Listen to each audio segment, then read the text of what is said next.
চিটেন করতে সেগুলো কেটে গেছে। এখন আছে কি বাবা বলি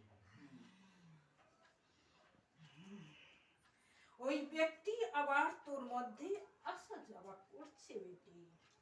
অনেক স্বপ্নের মাধ্যমে কিন্তু তোকে তুলে নিয়ে যাওয়ার জন্য ফলো করে, কিন্তু পারে না। ছিল ওটা মাঝে মধ্যে এমন হয় যে বিছনায় নেই তুই।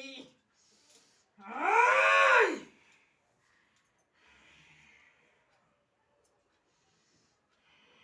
শান্ত হও বাবা, ওদের পরিষ্কার করে বলো কি করলে কি হবে, সবকিছু বলে যাও।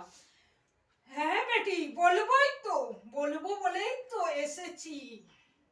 ওর আগে খুব জটিল কেস ছিল, সেই কেস মধ্যখানে দমানোর কারণে ও অন্যদিকে ছিল, কিন্তু এখন ও আসা যাওয়া আবার করছে।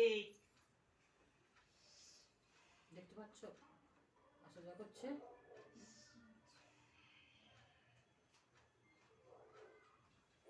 এই থেকে নিজের সন্তানেরও কিন্তু সুরক্ষিত লাগবে বেটি। সন্তানেরও ক্ষতি হতে পারে, সুরক্ষিত রাখার জন্য কড়া কবচ লাগবে। দ্বিতীয়ত